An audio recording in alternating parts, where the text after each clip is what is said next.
आप लोगों को यहाँ पर सामने एक चित्र दिख रहा है। आप इस चित्र में देख सकते हैं बहुत सारे यहाँ पर पेड़ पौधे हैं और यहाँ पर एक वातावरण, एक एटमॉस्फेयर को प्रदर्शित किया जा रहा है, एक एटमॉस्फेयर को दिखाया जा रहा है।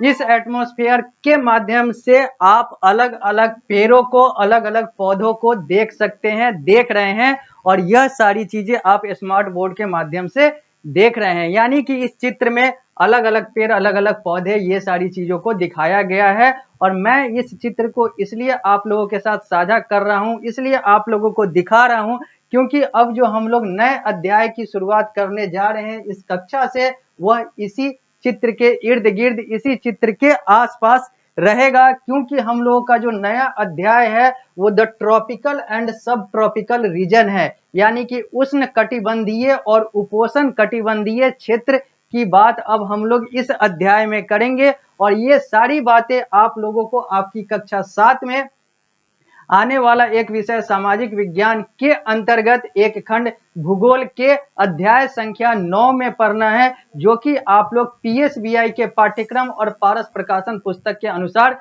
पढ़ रहे हैं। यानी कि अब हम लोग एक नए अध्याय की शुरुआत करने जा रहे हैं, एक नए अध्याय को शुरू करने जा रहे हैं और वो नया अध्याय यही है, अध्याय संख्या 9 द ट्रॉपिकल एंड सब ट्रॉपिकल रीजन्स। यह अध्याय संख्या 9 जो है यह आप लोगों के भूगोल का अध्याय संख्या 9 है, जो कि पृष्ठ संख्या 46 पर आप लोगों को मिलेगा, आप लोगों के पारस प्रकाशन के सामाजिक विज्ञान पुस्तक में।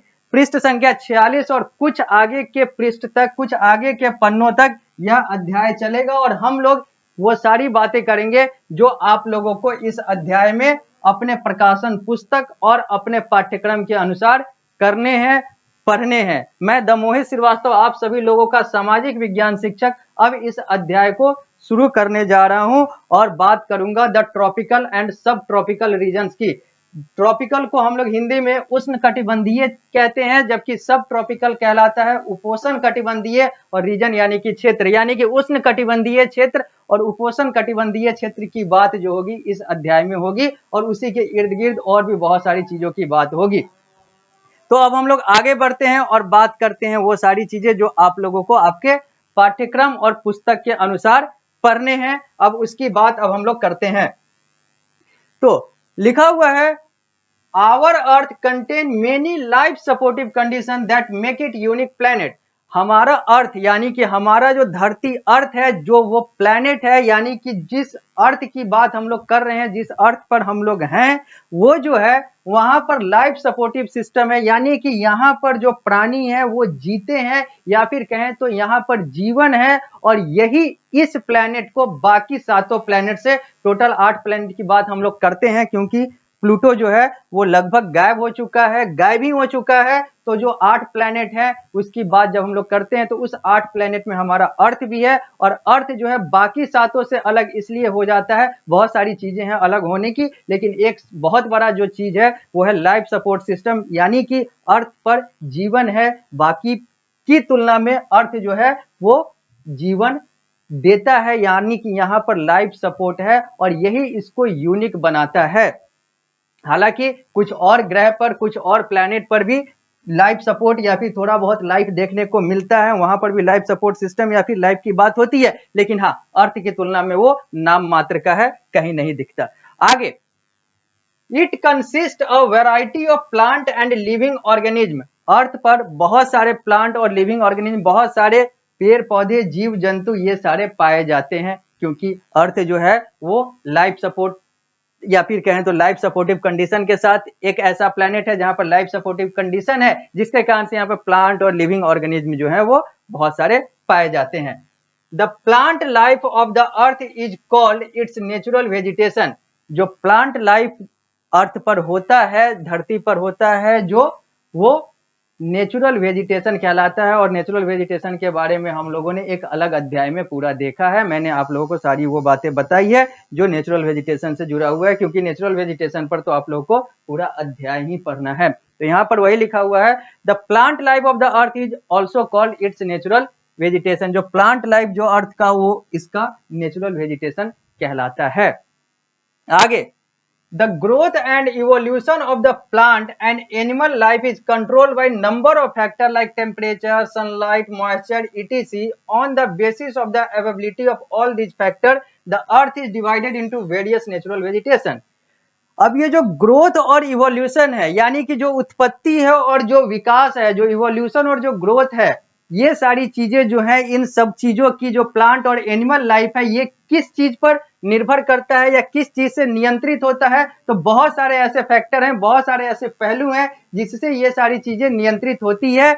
जो प्लांट लाइफ है और जो एनिमल लाइफ है वो बहुत सारी चीजों से नियंत्रित होती है, चाहे वो तापमान की बात हो, चाहे वो सूर्य की किरण की बात हो, चाहे वो नमी की बात हो। ये बहुत सारे ऐसे फैक्टर हैं जो प्लांट लाइफ और एनिमल लाइफ को नियंत्रित करते हैं, कहे तो डिटरमाइन करते हैं, कहे तो प्रभावित करते हैं। और इसी के आधार पे और इसी के मात्रा, जो जिस मात्रा में ये चीजें अवेलेबल होती है, उसी के आधार पर जो अर्थ है वो बहुत सारे नेचुरल रीजन में, बहुत सारे प्राकृतिक क्षेत्रों में बटा हुआ है।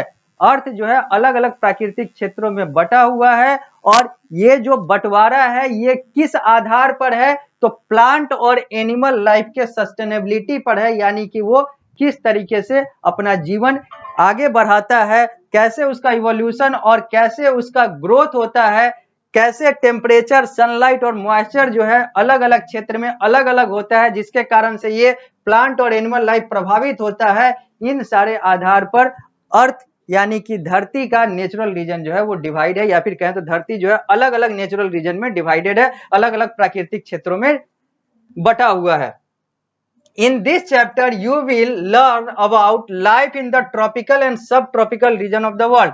और इस अध्याय में हम लोग यही देखेंगे, मैं यही आप लोग को पढ़ाऊंगा, आप लोग को यही पढ़ना है कि दुनिया में कैसे ट्रॉपिकल और सब ट्रॉपिकल रीजन विभाजित हैं और कैसे यहाँ पर लाइफ होता है, कैसे यहाँ पर जीवन होता है। यानी कि ट्रॉपिकल और सब ट्रॉपिकल रीजन को हम लोगों को इस अध्याय में देखना है। मैं आप लोगों को ट्रॉपिकल और सब ट्रॉपिकल रीजन यानी कि उष्णकटिबंधीय और उपोष्ण कटिबंधीय क्षेत्रों के बारे में इस अध्याय में पढ़ाऊंगा, बताऊंगा, क्योंकि इसी के आधार पर यह पूरा अध्याय है। यानी कि अब जब हम लोग आगे बढ़ेंगे तो बात करेंगे सबसे पहले ट्रॉपिकल रीजन की, यानी कि उष्णकटिबंधीय क्षेत्र की, यह होता क्या है। तो आगे बढ़ते हैं। लिखा हुआ है ट्रॉपिकल रीजन के बारे में।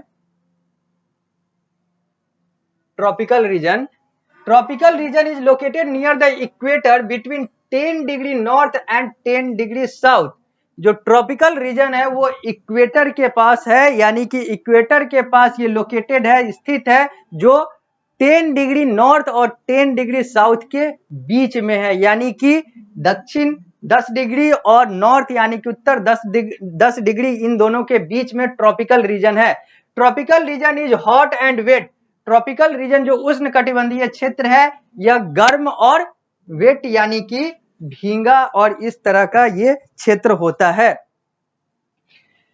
Temperature is high and rainfall is heavy and occur through out the year. यहाँ पर टेम्परेचर जो है वो हाई है तभी तो ये हॉट है, और वेट इसलिए है क्योंकि यहाँ पर रेनफॉल होता है, बारिश होता है, इसलिए भींगा भींगा होता है। यानी कि पानी यानी कि बात करें अगर बारिश की, तो बारिश के कारण से यहाँ पर वेटनेस होता है, और हाई टेम्परेचर के कारण से यहाँ पर हॉटनेस होता है, यानी कि गर्म और भींगापन। ये दोनों चीजें जो हैं वो इस क्षेत्र को डिफाइन करता है, इस क्षेत्र को परिभाषित करता है, या फिर कहें तो इस क्षेत्र के दो ऐसे पहलू हैं।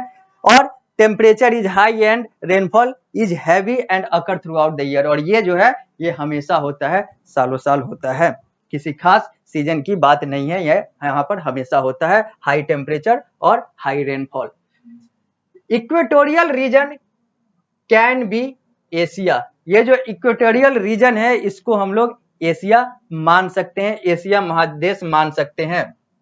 We will discuss about the Amazon basin. अब हम लोग अमेजन बेसिन के बारे में बात करेंगे।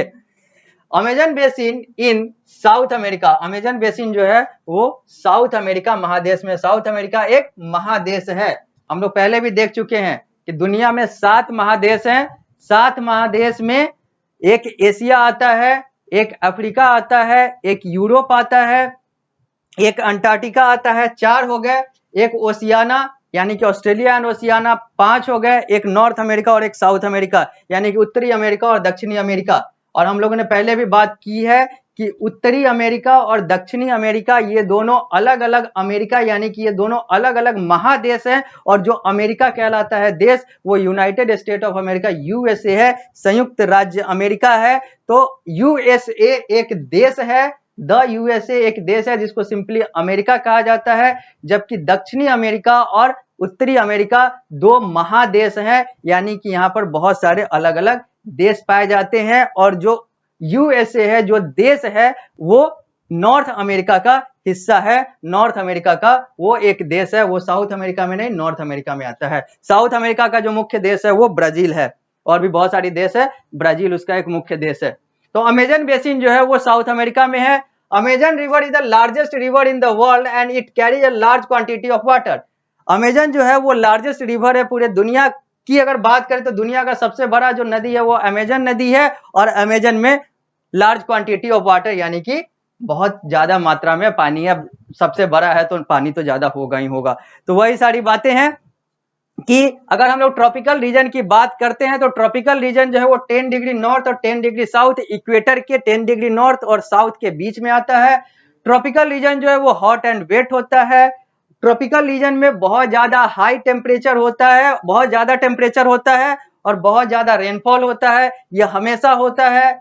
और अमेजन बेसिन जो है वो साउथ अमेरिका में है, और साउथ अमेरिका का ये जो अमेजन रिवर है वो दुनिया का सबसे बड़ा नदी है, अमेजन नदी। और यहाँ पर भरपूर मात्रा में, बहुत बड़े क्वांटिटी में, बहुत बड़ी मात्रा में पानी होता है, पाया जाता है, क्योंकि इतनी बड़ी नदी है तो पानी तो ज्यादा होगा ही होगा। तो ये सारी बातें हम लोगों ने अभी की है। हम लोगों ने यह भी देखा कि ये जो ट्रॉपिकल और सब ट्रॉपिकल हैं रीजन, ये कैसे डिवाइड हुए हैं, कैसे धरती पर जीवन से ट्रॉपिकल और सब ट्रॉपिकल क्षेत्र की बात आई, उष्णकटिबंधीय और उपोष्णकटिबंधीय की बात आई। फिर हम लोगों ने उष्णकटिबंधीय को देखा, तो हम लोगों ने देखा कि ये कहाँ पर है, और इससे जुड़ा हुआ अगर हम लोग और भी पहलू की बात करें तो हम लोगों ने देखा कि इक्वेटोरियल रीजन को हम लोग एशिया महादेश मान सकते हैं, और अमेजन बेसिन जो है वो साउथ अमेरिका में है, और अमेजन रिवर जो है वो दुनिया का सबसे बड़ा नदी है। ये सारी बातें हुई। जब हम लोग अगली कक्षा में मिलेंगे तो यहीं से अपने इस अध्याय को आगे बढ़ाएंगे, क्योंकि इस कक्षा को अब हम लोग यहीं पर विराम देंगे। मिलेंगे अगली कक्षा में, तो ये जो अध्याय है आप लोगों का द ट्रॉपिकल एंड सब ट्रॉपिकल रीजन, इसको यहीं से आगे बढ़ाएंगे जहां पर इस कक्षा में हम लोगों ने विराम दिया है। तो मिलते हैं अगली कक्षा में।